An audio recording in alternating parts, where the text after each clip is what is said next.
आज का हमारा टॉपिक है प्लेटो का साम्यवाद। प्लेटो का मुख्य उद्देश्य आदर्श राज्य की स्थापना करना था। आदर्श राज्य की स्थापना के लिए प्लेटो ने एक दार्शनिक शासक की कल्पना की। प्लेटो अपने दार्शनिक शासक को राजनीतिक, आर्थिक और पारिवारिक सभी तरह के बंधनों से मुक्त करना चाहता था। इन्हीं बंधनों से मुक्त करने के लिए प्लेटो ने साम्यवादी सिद्धांत दिया। आदर्शवाद को पाने के लिए प्लेटो ने राज्य द्वारा संचालित और नियंत्रित शिक्षा की व्यवस्था की। वहीं व्यक्ति को संपत्ति और परिवार के मोह से दूर रखने के लिए प्लेटो ने दो प्रकार का साम्यवाद के विचार दिए। पहला साम्यवाद है संपत्ति संबंधी साम्यवाद और दूसरा साम्यवाद है पत्नियों का साम्यवाद। संपत्ति का साम्यवाद प्लेटो की धारणा है कि व्यक्तिगत संपत्ति व्यक्ति को स्वार्थी, लालची और प्रतिद्वंदीहीन बनाती है, जो राज्य की एकता और न्याय को संकट में डाल सकती है। प्लेटो ने अपने आदर्श राज्य के दार्शनिक शासकों और सैनिकों को व्यक्तिगत संपत्ति से वंचित रखा। उसने कहा कि संरक्षक वर्ग में दार्शनिक शासक और सैनिक आएंगे। उनके पास ना कोई व्यक्तिगत घर होगा, न कोई भूमि होगी, न सोना न चांदी।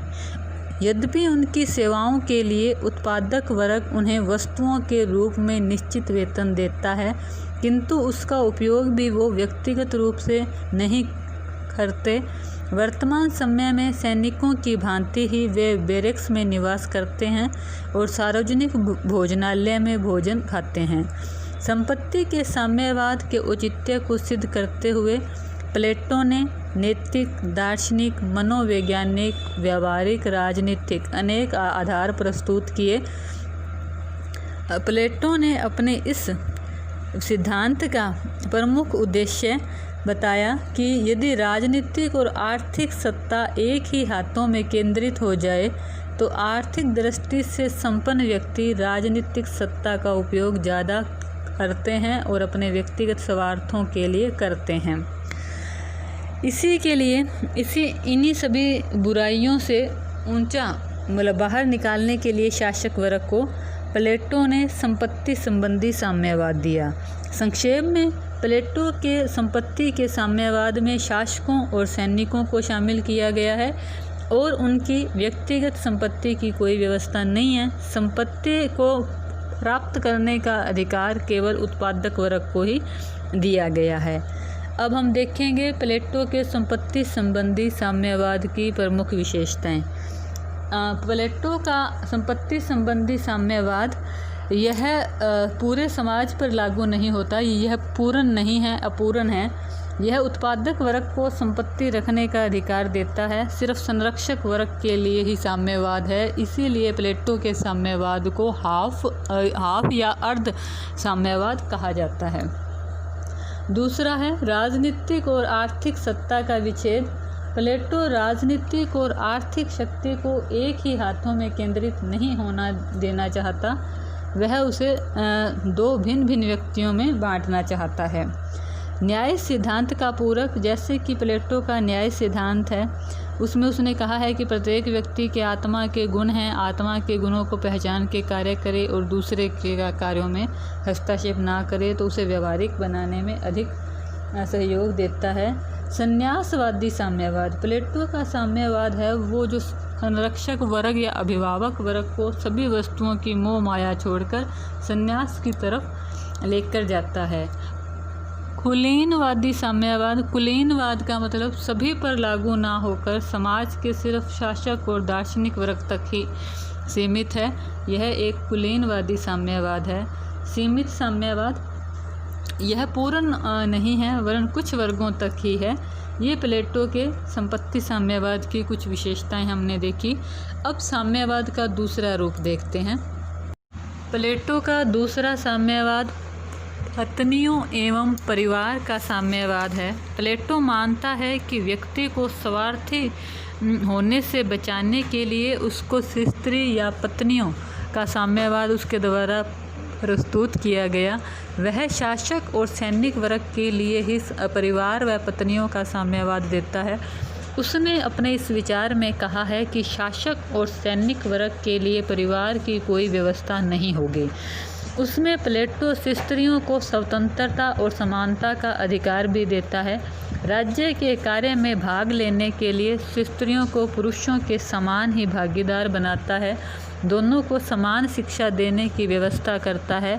वह श्रेष्ठ किस्म के मतलब जो उच्च क्वालिटी के स्त्री और पुरुषों को ही संतान प्राप्ति पर बल देता है।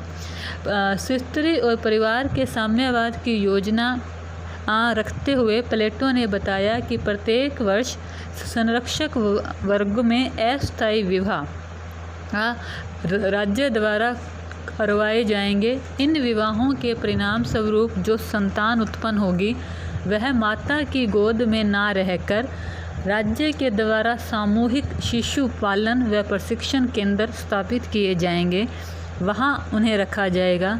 संतान को माता पिता के नाम आदि के बारे में ज्ञात नहीं होगा और माता पिता को भी अपने बच्चों के बारे में पता नहीं होगा भी ये वाला बच्चा मेरा है, और ना बच्चों को अपने माता पिता के बारे में किसी प्रकार की कोई जानकारी होगी।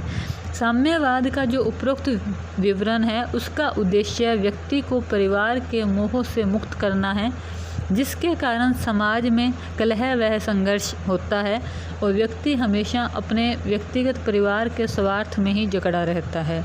तो प्लेटो अपने परिवार और पत्नियों के साम्यवाद में अपने शासक उसका मुख्य उद्देश्य आदर्श राज्य की स्थापना करना है। आदर्श राज्य की स्थापना के लिए ही वो अपने शासक और सैनिकों को परिवार के मोह से मुक्त रखने के विचार रखते हैं। अब प्लेटो के परिवार संबंधी साम्यवाद की विशेषताएं: वैवाहिक संबंध हैं वो स्थायी नहीं हैं और राज्य नियंत्रित है। राज्य के द्वारा निश्चय किया जाएगा कि किन स्त्री व पुरुष का विवाह होगा और वो विवाह है वो स्थायी नहीं होगा वरन कुछ समय तक ही उनके वैवाहिक संबंध रहेंगे। सामाजिक पति पत्नी संबंध सामाजिक भावना की उत्पत्ति। प्लेटो वैवाहिक जीवन है उसका मुख्य आधार समाज व राज्य के प्रति मानता है। परिवार का उद्देश्य राष्ट्र का एकीकरण और राष्ट्र के लिए अच्छे योग्य संतान पैदा करना बताता है। इसकी तीसरी विशेषता है स्त्री व महिलाओं व पुरुषों को समानता का अधिकार देता है। प्लेटो सार्वजनिक पत्नी और सार्वजनिक पति की योजना प्रस्तुत करते हैं। महिलाओं का उत्थान। प्लेटो के साम्यवाद की योजना का उद्देश्य महिलाओं का उत्थान और दूसरा विवाहों में सुधार करना है। स्वस्थ संतान की प्राप्ति का उद्देश्य। प्लेटो के परिवार संबंधी साम्यवाद का आगामी उद्देश्य एक स्वस्थ व अच्छी संतान व नागरिक बनाने हैं। अब हम देखेंगे प्लेटो के साम्यवाद की आलोचना। प्लेटो का साम्यवाद आध्यात्मिक है ना कि भौतिक। प्लेटो का मुख्य उद्देश्य अच्छे नैतिक और सामाजिक विकास करना है, इसीलिए वो अपने सैनिक और उत्पादक वर्ग को परिवार व संपत्ति से मुक्त रखता है। विरोधाभास। प्लेटो का साम्यवाद प्लेटो एक तरफ तो कहता है कि परिवार समाज की उत्पत्ति के लिए आवश्यक है और दूसरी तरफ प्लेटो परिवार को स्थायी संस्था नहीं मानता। प्लेटो इतिहास को उल्ट देना चाहता है। प्राचीन काल से ही परिवार को जीवन का आधार माना गया और प्लेटो वहीं परिवार को स्थायी ना करके अस्थायी संस्था बताता है। शासकों समाज का दो भागों में विभाजन। प्लेटो अपने साम्यवाद को संपूर्ण समाज पर लागू ना करके समाज को दो भागों में बांट देता है, उत्पादक वर्ग और अभिभावक वर्ग के रूप में। साम्यवाद का विचार गलत तथ्यों पर आधारित है। प्लेटो की सोच है वो साम्यवाद की वो गलत है। परिवार और संपत्ति से किसी व्यक्ति को विमुख करके उसके जीवन का आधार खत्म किया जाता है। व्यक्ति अपने परिवार के से बहुत से अच्छे गुणों को सीखता है, जिससे अगर परिवार समाप्त हो जाएंगे तो वो विमुख हो जाएगा। अपराधीकरण का विकास होगा। प्लेटो का जो साम्यवाद है वो आपराधिक प्रवृत्तियों को अधिक बढ़ाएगा। वह वर्तमान। अब हम देखते हैं प्लेटो के साम्यवाद की आधुनिक या मार्क्स के साम्यवाद के साथ तुलना। पहले तुलना में हम समानताएं देखेंगे। प्लेटो के साम्यवाद और आधुनिक साम्यवाद या मार्क्सवादी साम्यवाद में क्या क्या समानताएं हैं? राज्य की एकता। प्लेटो और आधुनिक साम्यवादी दोनों का उद्देश्य राज्य में एकता स्थापित करना है और वह व्यक्ति को राज्य के हित के लिए बलिदान कर देते हैं। उनके लिए राज्य का हित सर्वोप्रिय होता है। दूसरा है कर्तव्य पूर्ण ही सामाजिक न्याय है। तो प्लेटो के राज्य में न्याय का अर्थ है व्यक्ति के द्वारा अपने कर्तव्यों का पालन करना और दूसरे के कार्यों में हस्तक्षेप नहीं करना। और आधुनिक साम्यवाद भी यही कहता है कि व्यक्ति के लिए कर्तव्य का अधिक महत्व है और व्यक्ति को राज्य के लिए अपने कर्तव्यों का निर्वहन सदैव करते रहना चाहिए। तीसरी समानता, समाज के संगठन का आधार सामाजिक सेवा है। दोनों साम्यवादियों यह मानते हैं कि अगर व्यक्ति को संगठित रखना है तो उसमें समाज की भावना है वो विकसित होनी चाहिए। व्यक्तिगत संपत्ति की समाप्ति। प्लेटो है वह उत्पादक वर्ग को तो संपत्ति रखने का अधिकार देता है, लेकिन अभिभावक वर्ग के लिए संपत्ति की समाप्ति की बात करता है। वहीं आधुनिक साम्यवाद का उद्देश्य भी संपत्ति को समाप्त करना है। शिक्षा, स्वास्थ्य, राज्य का दायित्व। दोनों ही साम्यवादी विचारधारा में शिक्षा और स्वास्थ्य को राज्य का अनिवार्य और निजी दायित्व माना गया है। कला व साहित्य राज्य के नियंत्रण में। दोनों साम्यवादी विचारधाराएं ये मानती हैं कि कला और साहित्य को राज्य के नियंत्रण में रहकर कार्य करना चाहिए। राज्य ही धर्म है। दोनों ही साम्यवादी किसी भी धर्म को मान्यता नहीं देते, वरन वे ये मानते हैं कि जो राज्य कहता है वही धर्म है। व्यक्ति के द्वारा राज्य के प्रति अपने कर्तव्यों का पालन करना ही धर्म कहलाता है। अब है असमानताएं। असमानताएं देखेंगे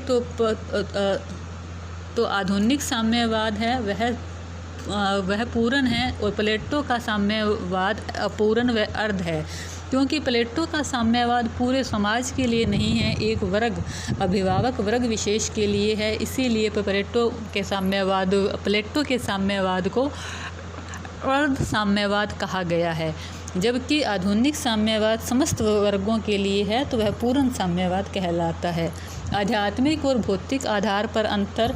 प्लेटो का साम्यवाद नैतिकता पर आधारित है और इसीलिए वह आध्यात्मिक साम्यवाद है, जबकि आधुनिक साम्यवाद का आधार भौतिकवाद है।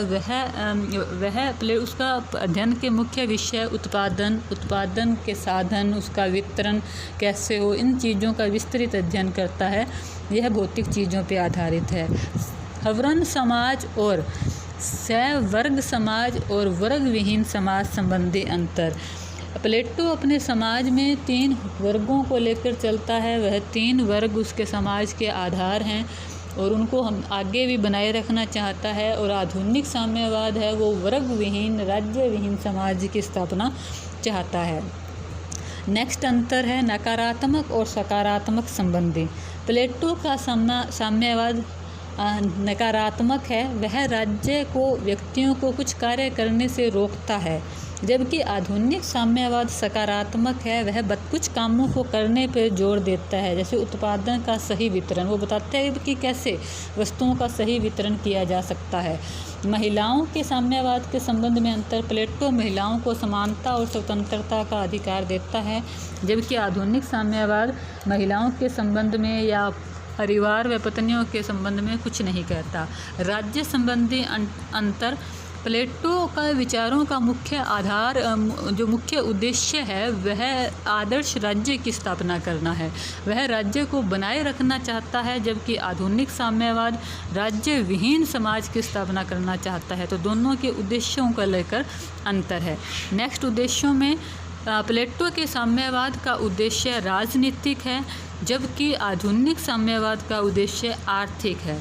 प्लेटो अपने राजनीतिक उद्देश्य में एक आदर्श राज्य और दार्शनिक शासक की स्थापना करना चाहता है।